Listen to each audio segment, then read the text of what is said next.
کیا آپ وہ بھول گئے ہیں جب بیت المقدس پر یہودیوں اور صہیونیوں کا قبضہ ہوا تو انہوں نے سلطان صلاح الدین ایوبی کی قبر پہ آ کے ٹھڈے مارے تھے اور کہا تھا اٹھ اور ہمارا مقابلہ کر۔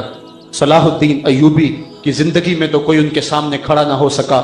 یہ اصل صلاح الدین ایوبی کی قبر کو ٹھڈا نہیں تھا، یہ امت مسلمہ کو جھنجھوڑا گیا تھا، اس کو اٹھایا گیا تھا۔ لیکن ہم نے کہا میاں ہم اتنے سو گئے ہیں، ہم تو سورہ اسرافیل سے ہی جاگیں گے، اس سے قبل تو ہم بیدار نہیں ہوگے۔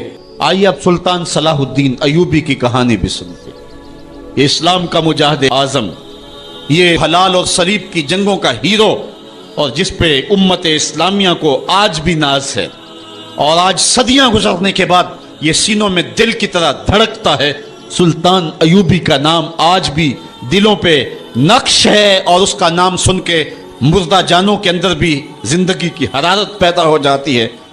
اس کے زمانے میں ریجینالڈ بدبخت ایک انگلستان کے شہزادے نے حاجیوں کے قافلے کو روک لیا اور ان کا سامان لوٹ لیا۔ انہوں نے کہا ہم حج پہ جا رہے ہیں، تو نے ہمارا سامان لوٹ لیا، ہمیں جانے دے۔ تو اس نے دریدہ دہنی کرتے ہوئے کہا بلاؤ اپنے نبی محمد کو جو تمہاری جان چھڑائے۔ بس سلطان صلاح الدین ایوبی تک یہ بات پہنچی تو میں نے تاریخ میں پڑھا کہ وہ دانت پیستا تھا، اس کی آنکھوں میں خون اتر آیا، اور اس میں کھڑے کھڑے قسم کھائی کہ جب تک اس ظالم کو کیفر کردار تک نہیں پہنچاؤں گا چین کی نیند نہیں سوؤں گا۔ پھر پونے دو سال کا عرصہ آپ سلطان صلاح الدین ایوبی کی زندگی دیکھ کے جنگی مہموں کو ترتیب دیتا رہا، دن رات اس نے ایک کر دی، نیند قریب نہ آنے دی۔ جب نیند بہت زیادہ تنگ کر دی تو پھر وہ خیمے کی چوب کے ساتھ ٹیک لگا کے کھڑے ہو کر کے اپنی آنکھوں کی آگ بجھا لیتا، اور پونے دو سال کا عرصہ اس نے چارپائی پہ لیٹ کے نہیں دیکھا۔ پھر وہ لمحے آئے کہ اللہ نے اس کی مراد پوری کی۔ انگلستان کے شہزادے لائن میں کھڑے تھے، اس نے شاہ گاما کو اپنی کرسی دی اور ساتھ کہا ہم جس کو کرسی دیتے اسے امان دیتے ہیں۔ پھر اس نے اس کے جو نائٹس تھے ان کو آب خورے دیے، ان میں پانی دیا، کہا جس کو ہم پانی دیتے ہیں اس کو امان دیتے ہیں۔ پھر جب ریجینالڈ کی باری آئی تو بادشاہ کی رگیں پھول گئیں غصے سے، اس نے تلوار نہم سے باہر نکالی اور اس کی چھاتی پہ چڑھ کے اس کی گردن پہ تلوار رکھ کے اس کے ٹکڑے کرتے ہوئے کہا او کتے، تو نے کہا تھا بلاؤ اپنے نبی محمد کو، محمد عربی نے اپنا نوکر بھیج دیا ہے۔ اور اس طرح اس ریجینالڈ کتے کے دو ٹکڑے کر کے رکھ دیے۔ یہ ہماری تاریخ ہے، یہ اور روشن تاریخ ہے۔ ہمارے اسلاف، ہمارے بزرگ، اس دور کے شہنشاہ، اس دور کے بادشاہ اتنی جرأت اور اتنی عظیمت رکھا کرتے تھے، اور آج ہماری کمزوریاں نے دشمنوں کو دلیر کر دیے۔ کبھی ایسا بھی اندھیر آیا تھا کہ سر عام یوں توہین اور تنقیص ہوتی ہو پیغمبر حسن اور پیغمبر جمال کی، اور پھر 1.40 ارب انسان دنیا کے اوپر بستے ہوں۔ یہ بھی زمانے نے دن دیکھنے تھے تو امت مسلمہ کی موت واقعہ ہو جائے اگر حضور علیہ السلام کی توہین باقی رہتی ہے۔ اس لیے امت کو پوری قوت کے ساتھ کھڑا ہونا ہے اور اپنے نبی علیہ السلام کی توہین کا بدلہ لینا ہے، اور یہ ممکن نہیں ہے جب تک جو ہے وہ ہم پوری دنیا کے اوپر غالب نہ ہوں۔ اللہ تعالیٰ امت کو وہ دن نصیب فرمائے کہ امت کا غلبہ اللہ تعالیٰ نصیب فرمائے۔ اس وقت ہمارا المیہ یہ ہے کہ ہمارے پاس عالم لیڈر کوئی نہیں ہے، عوام کے جذبے یقیناً دیکھنے کے۔ سیریا کے بچوں کو میں نے دیکھا کہ وہ چھوٹے چھوٹے بچے، انہوں نے ہاتھوں میں کتبہ پکڑا ہوا ہے، اور میں اس منظر کو دیکھ کر کے کتنی دیر تک سکتے میں رہا۔ اس کے اوپر لکھا ہوا تھا اقتلونا ولا تسبوا لنبینا، ہمارے ٹکڑے کر دو لیکن ہمارے نبی کو گالی نہ دو۔ ان بچوں کے درد کی کہانی کلیجے چیر رہی تھی۔ یہ محبتوں کا عالم، وہ اقبال نے کہا تھا چمن میں رخت گل شبنم سے تر ہے، چمن میں رخت گل شبنم سے تر ہے، سمن ہے سبزہ ہے باد سحر ہے، مگر ہنگامہ ہو سکتا نہیں گرم، یہاں کا لالا بے سوز جگر ہے۔ اس وقت امت بے امام ہے، امت کے پاس جو ہے وہ کوئی ایسا شخص نہیں ہے جو امت کی رہنمائی کرے۔ ملک بھی خالی ہیں اور عالمی لیول پہ بھی ہم کسی امام سے محروم ہیں۔ اللہ نے وہ دن نصیب کرنے ہیں، ہم صفے سیدھی کریں، بس ہمارا کام اتنا ہے۔ صفے سیدھی کریں گے تو امام بھی اللہ بھیج ہی دے گا، اور وہ وقت آئے گا کہ اس کے جھنڈے نیچے ہم کھڑے ہوں گے۔ اور ہم نے تاریخ میں پڑھا ہے، کتب صحاح میں موجود ہے، بخاری اور باقی کتابیں اٹھائیں، ہمیں اس وقت کی بشارت دی گئی ہے کہ جب اساکر اسلام ترتیب پائیں گے اور پھر امام بھی آ جائے گا اور پھر امت مسلمہ وہ بانکپن پائے گی کہ صحیح حدیث میں آتا ہے کہ اگر کوئی یہودی کسی پتھر کے پیچھے یا درخت کے پیچھے چھپ کر کے پناہ مانگنا چاہے گا تو وہ پتھر مسلمانوں مجاہدوں کو بول کر کے کہے گا ادھر آ، یہ ظالم میرے پیچھے چھپا ہوا ہے۔ وہ دن بھی اللہ تعالیٰ نے ہمیں دکھانے ہیں اور پوری امت کے اوپر جھنڈا جھولے گا تو آمنہ کے لال کا ہی جھولے گا انشاءاللہ۔ آ ملیں گے سینہ چاکانے چمن سے سینہ چاک، بس میں گل کی ہم نفس باد صبا ہو جائے گی، شبنم افشانی پیدا کرے گی میری سوز و ساز، اس چمن کی ہر کلی درداش نہ ہو جائے گی، آسمان سحر کے نور سے ہوگا آئینہ پوش، ظلمت رات کی سیماب پا ہو جائے گی، شب گریزاں ہوگی آخر جلوہ خورشید سے، یہ چمن معمور ہوگا نغمہ توحید سے۔ وہ وقت انشاءاللہ آنے والا ہے، بس ہمارا کام صفیں سیدھی کرنی ہے اور صفوں کو ترتیب دینا ہے، اپنے جذبوں کو مرنے نہیں دینا ہے، اور یہ جذبے اپنی نسلوں میں بھی منتقل کرنے ہیں، اور اپنی نسلوں کو بٹھا کر کے حضور کی عظمت کی کہانی پڑھا کے جانا ہے۔ میں نے سیریا کے ان بچوں کو دیکھا تو میں اپنے بچوں کو بٹھا لیا، میں نے کہا بیٹے پوری دنیا کے اوپر حضور کی ناموس پہ حملہ ہے، بتاؤ ہم کیا کریں گے؟ تو میرا 5 سال کا بچہ ہے، مجھے حمزہ کہنے لگا کہ ابو یہ جو تلوار آپ نے لٹکا کے رکھی ہے بیٹھک میں، اس کے میں پیچ خود کھول سکتا ہوں اور یہ میرے ہاتھ میں دے، ان ظالموں کو میں کاٹوں گا۔ میں نے کہا بیٹے مجھے یہی تجھ سے توقع تھی، اس لیے کہ تیرے جسم کے اندر خواجہ دین محمد مصطفی کی غیرت کا خون دوڑ رہا ہے، اور انشاءاللہ یہ ہماری نسلیں اٹھیں گی اور اسلام کے غلبے کا خواب ہم شرمندہ تعبیر کریں گے انشاءاللہ۔ تو اپنے بچوں کو بٹھائیں اور ان کو بتائیں اور ان کو حب رسول کے جام پلائیں، ان کے اندر محبت رسول انڈھیل دیں اور ان کے سینے کے اندر یہ حرارت پیدا کر دیں، اور وہ امت کے لیے اور نام محمد کے لیے ہر قربانی دینے کے لیے آمادہ ہو جائیں۔ انشاءاللہ وہ وقت دور نہیں ہے جب پوری دنیا کے اوپر اسلام کا جھنڈا جھولتا ہوا نظر آئے گا۔ ہم نے اپنے جذبوں کو بہر صورت بیدار رکھنا ہے، اور اگر انہوں نے توہین کی زبان کھولی ہے تو کروڑوں انسان حضور کی مدح میں زبانیں کھول لیں، صبح و شام وظیفہ درود و سلام کا لبوں پہ جاری کر لیں اور حضور کے نام کا جھنڈا اٹھائیں۔ یہ گلیوں میں، یہ چوکوں میں، یہ بازاروں میں یہ احتجاج، یہ تو ایک معمولی کیفیت ہے، ہم تو اس سے آگے بھی اگر ہم بے بس ہیں، کر کچھ نہیں سکتے۔ سچی بات ہے، ہمارے اندر جو جذبوں کی کائنات ہے ان کو کچا چبا جائیں کہ جنہوں نے میرے آقا حضور نبی رحمت کی توہین اور تنقیص کی ہے، اس لیے جو ہم سے بن پڑا، جو ہم سے ہو سکا ہم نے وہ ضرور کرنا ہے۔ وہ کیا کہا تھا سودا نے کہ مجنو لیلا سے بازی نہ لے سکا پر سر تو دے سکا، کس منہ سے کرتے ہو دعویٰ عشق سودا، تم سے تو یہ بھی نہ ہو سکا۔ ہم نے دیکھنا ہے کہ ہم کیا کرتے ہیں، اس حوالے سے ہمارے جذبات کیا ہیں۔ مجھے یاد آئی آج ہمارا سارا دن آج ہمارا کی کہانیاں میرے ذہن میں گردش کرتی رہی۔ ہمارا غزوہ احد کی نامور مجاہدہ ہیں کہ جب بھگدڑ مچی اور کچھ تو خون ہونے لگا اور عجیب کیفیت بن گئی، تو اس وقت حضرت ہمارا خاتون ہیں جو اس جنگ میں ساتھ آئی تھی، کس کام کے لیے آئی تھی کہ کوئی زخمیوں کی مرہم پٹی کروں گی، لیکن جب دیکھا کہ حضور تنہا ہے اور تیروں کی برسات ہو رہی ہے، ہمارا تلوار لے کے میدان میں آ گئی، اور حضور نبی رحمت نے فرمایا کہ میں جدھر دیکھتا تھا مجھے ہمارا ہی نظر آتی تھی۔ اگر ادھر سے حملہ ہوتا آگے ہمارا کھڑی ہوتی، اگر ادھر سے حملہ ہوتا تو ہمارا کھڑی ہوتی۔ میں کہتا ہوں ہمارا تیرے نام پہ میری نسلیں قربان، جس نے محمد عربی کی آبرو کا پہرا دیا۔ اللہ اکبر۔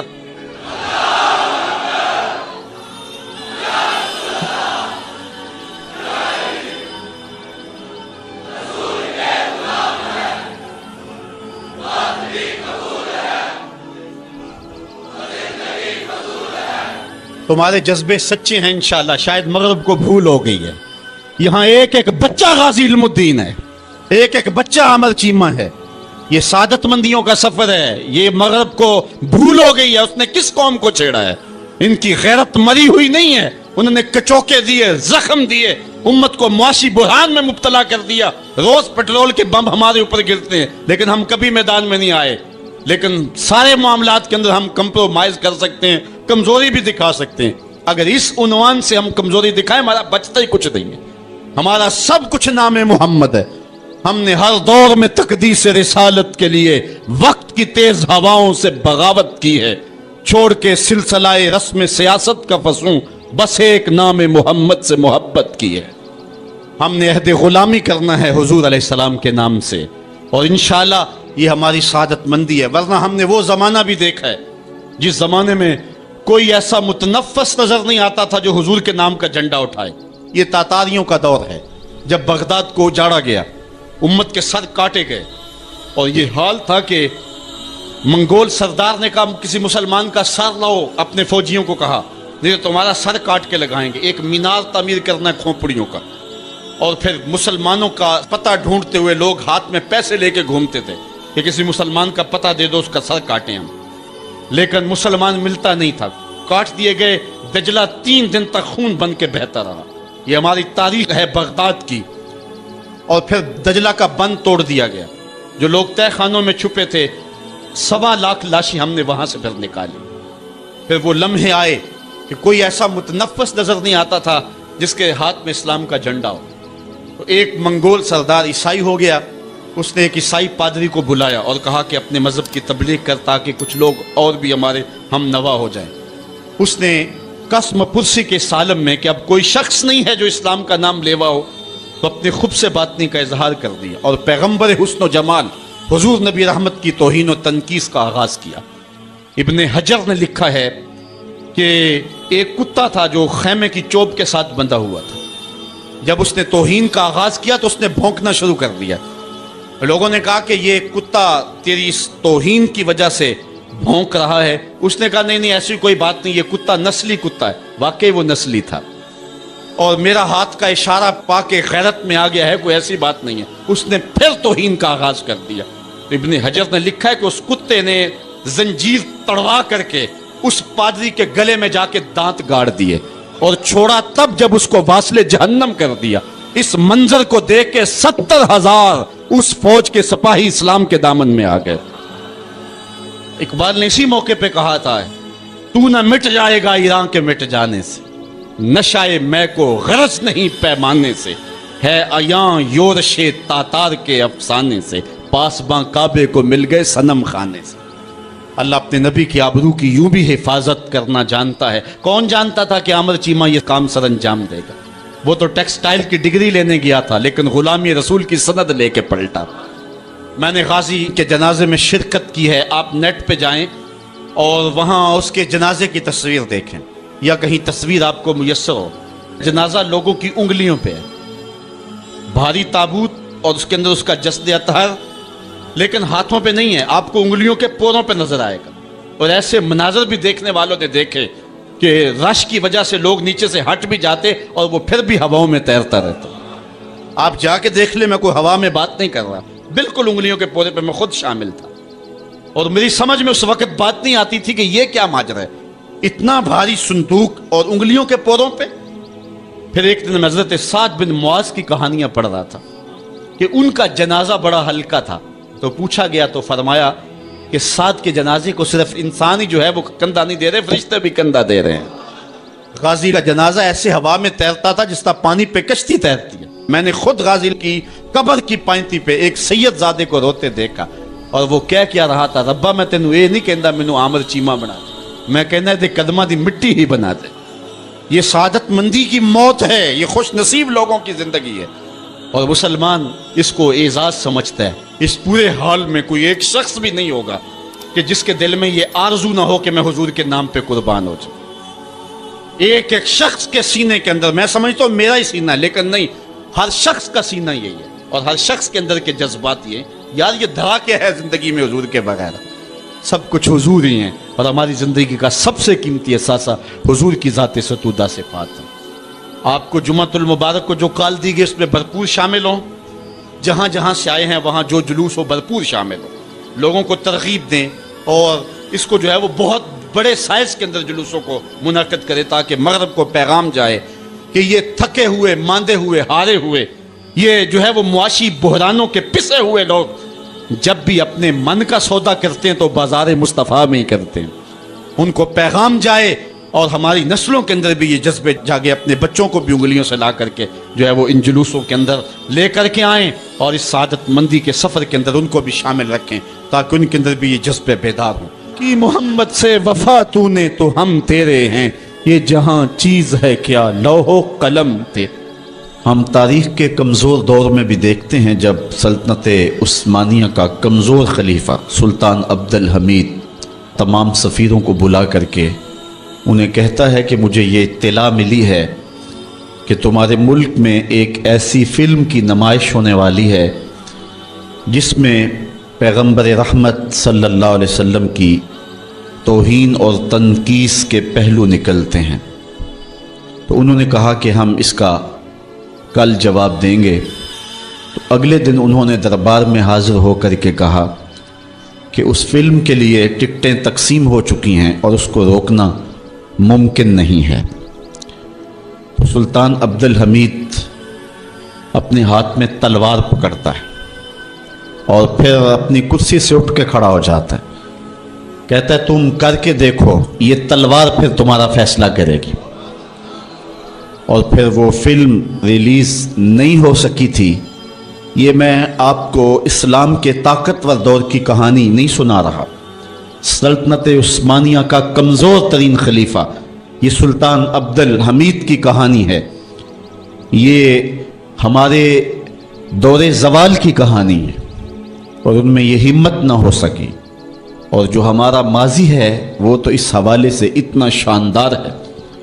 ہمارے اسلاف، ہمارے بزرگ اور اس دور کے حکمران حضور علیہ السلام کی آبرو کا جس انداز سے پہرا دیتے رہیں، اور اہل علم نے جس بانکپن کے ساتھ اس زمانے میں فتوے دیے تھے، ہم بہت کچھ برداشت کرتے آئے ہیں اور بہت معاملات کو ہم جو ہے وہ سہنے کی سخت بھی اپنے اندر پاتے ہیں، لیکن یہ بات ذہن میں رکھے کہ ہمارے اندر یہ طاقت نہیں ہے کہ ہم حضور کی توہین کو برداشت کر لیں۔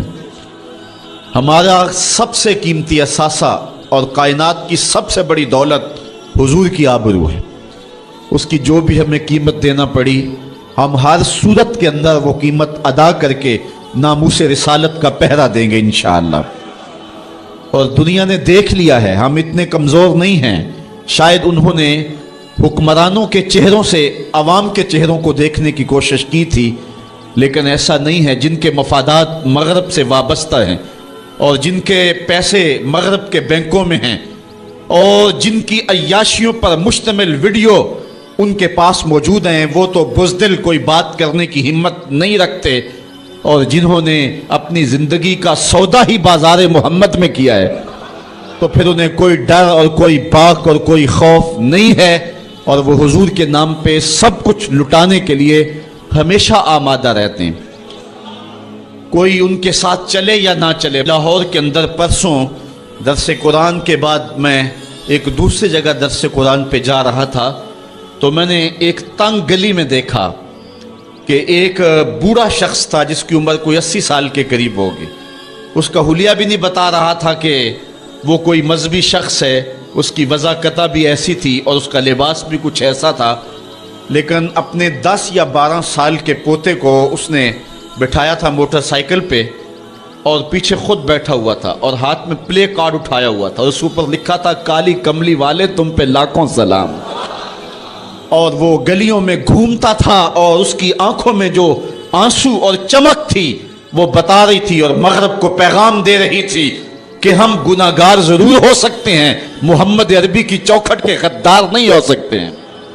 ہمارا سب سے قیمتی اثاثہ حضور علیہ السلام کی آبرو پہ قربانی دینا ہے، اور یہ ہماری زندگی کی سعادت مندی ہے۔ امام مالک نے کہا تھا کہ 2 ہی چیزیں ہیں دنیا کے اوپر، یا عاشقان رسول زندہ رہیں یا گستاخان رسول زندہ رہیں، دونوں ایک ساتھ زندہ نہیں رہ سکتے ہیں۔ اور اب وہ وقت آ گیا ہے کہ ہم پوری قوت کے ساتھ کھڑے ہو کر کے اس بات کا اعلان کریں اور پوری امت سیسا پلائی ہوئی دیوار بن جائے اور امت کا ایک ایک بچہ غازی علم الدین شہید بن جائے، غازی عامر چیمہ بن جائے، مغرب کی وادیاں بھی گونج اٹھے اور مشرق کے دیواروں در بھی گونج اٹھے اور جدھر ہی کان لگائیں میرے محمد عربی کے قصیدے ہی سنائی دیں۔ کائنات کا ایک ایک گوشہ حضور کے نام پہ قربان کرنے کا ہم عزم کریں، اور پھر اس کی جو بھی قیمت ادا کرنی پڑے ہمارے لیے جو ہے وہ بالکل ادنا قیمت ہے۔ میرے امام نے کہا تھا، آج بھی بریلی کی گلیوں سے صدا آتی ہے، کروں تیرے نام پہ جاں فدا، نہ ایک جاں دو جہاں فدا، دو جہاں سے بھی نہیں جی بھرا، کیا کروں کروڑوں جہاں نہیں۔ کہتے ہیں حضور میں آپ کے نام پہ جان وار دوں، پھر کہا ایک جان کیا میں سارا جہان وار دوں، اور پھر کہتے ہیں حضور دو جہان وار کر کے بھی دل نہیں بھرا ہے، آپ کی چوکھٹ اتنی اونچی ہے، کروڑوں جہان بھی ہوتے تو آپ کے نام پہ نچھاور کر دیے جاتے۔ تو حضور علیہ السلام کی آبرو، حضور علیہ السلام کی عزت اور حضور کی ناموس کا پہرا، یہ اہل ایمان کی زندگی ہے، اور ان کی زندگی کا ترہ ہے، اور ان کی زندگی کا شیوا اور دستور ہے۔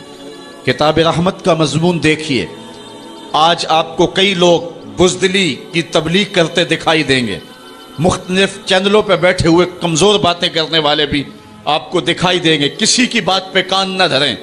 آئیے دیکھیے قرآن کیا کہتا ہے، ان الذین یؤذون اللہ ورسولہ لعنہم اللہ فی الدنیا والآخرہ، وہ لوگ جو اللہ اس کے رسول کو اذیت دیتے ہیں ان پر دنیا میں بھی لعنت ہے اور آخرت میں بھی لعنت، وَأَعَدَّ لَهُمْ عَذَابًا مُهِينًا، اللہ تعالیٰ فرماتا ہے ان کے لیے اللہ نے دردناک رسوا کر دینے والا عذاب تیار کر رکھا ہے۔ اور آگے چل کے اسی سورہ احزاب میں فرمایا ملعونین، وہ لوگ لعنتی ہیں، یہ قرآن ہے، ملعونین، اللہ کہہ رہا ہے یہ بدبخت لوگ پھٹکارے ہوئے ہیں، اینما سوکفوا اخذوا وقتلوا تقتیلا، جہاں بھی پکڑے جائیں ان کو گن گن کے قتل کر دو۔ ابن خطل نامی ایک بدبخت تھا جو حضور کی توہین کیا کرتا تھا۔ آقا کریم علیہ السلام جب مکے سے ہجرت کر کے مدینہ تشریف لائے، مدینے سے پھر دوبارہ مکے میں جب حضور جلوہ فراز ہوئے اور فتح مکہ کا روشن واقعہ ہمارے سامنے ہے، تاریخ آپ پڑھیں، اس وقت حضور علیہ السلام نے حکم دے دیا تھا کہ جو معافی مانگے اسے معاف کر دو، جو دروازے بند کر لے اسے معاف کر دو، جو امن مانگے اسے امان دے دو، جو ہتھیار پھینک دے اسے امن دے دو، جو معذرت کرے اس کی معذرت قبول کر لو۔ لیکن کچھ بدبخت گستاخان رسول کے بارے میں فرمایا یہ جہاں بھی ملے ان کے ٹکڑے کر دو۔ ان میں سے ایک بدبخت ابن خطل تھا، اس کی دو لونڈیاں تھیں، یہ دونوں گا گا کے تنقیس کرتی تھی حضور کی، اور یہ شعر لکھتا تھا۔ ابن خطل جب حضور علیہ السلام کے لشکر کو مکے میں آتا ہوا دیکھتا ہے تو اپنی جان بچانے کے لیے کعبے کے پردے کے اندر چھپ گیا۔ اہل ایمان جب طواف کر رہے تھے تو کعبے کے پردے کے اندر چھپی ہوئی کوئی چیز دیکھی، انہوں نے ٹٹولا دیکھا تو ابن خطل تھا، پناہ تو اس نے کعبۃ اللہ کی دیوار اور پردے کے درمیان لی، لیکن حضور نے تو کہا تھا جو ابو سفیان کے گھر میں چلا جائے اسے بھی امن دے دو، حرم تو امن کا مرکز ہے ہی ہے، جو ابو سفیان کے گھر چلا جائے اسے بھی امن دے دو، اور یہ کعبہ کی دیوار کے ساتھ چمٹا ہوا تھا اور کعبے کے پردے کے اندر چھپا ہوا تھا۔ صحابہ نے عرض کی حضور ابن خطل یہاں چھپا ہوا ہے، فرمایا اس کو یہیں سے نکال کے قتل کر دو۔ چاہے زمزم اور مقام ابراہیم کے درمیان جو جگہ ہے یہاں ابن خطل کو قتل کر دیا گیا، اس ناپاک کے گندے خون سے حرم کی زمین کو پاک رکھا جاتا اور اس کو حرم سے باہر نکال کر کے قتل کر دیا جاتا۔ یہی قتل کرنے کا حکم دیا، کیوں؟ زمانے کو بتلانا مقصود تھا کہ حضور کا گستاخ چند سانسیں بھی زندہ رہنے کا حق نہیں رکھتا ہے، اس کو وہیں قتل کر دو۔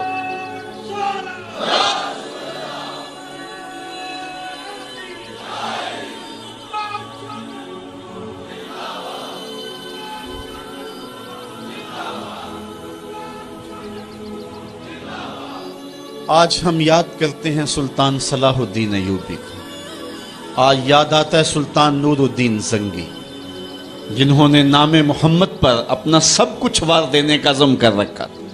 دنیا پہ کتنے حکمران آئے ہیں، آج دنیا ان کا نام بھی نہیں جانتی، لیکن کیا وجہ ہے کہ سلطان ایوبی کا نام لبوں پر آئے ادب سے پلکیں جھک جاتی، عقیدت اور احترام کے جذبات سینے میں پیدا ہوتے ہیں۔ کیوں؟ اس لیے کہ حضور علیہ السلام کے نام پر اس نے وفا کی ہے، اور یہ رب کا وعدہ ہے کہ جو میرے رسول سے وفا کرے گا پھر اس کو میں مرنے نہیں دوں گا۔ اقبال نے اپنا سارا فلسفہ شعر میں نچوڑا ہے، کی محمد سے وفا تو نے تو ہم تیرے ہیں۔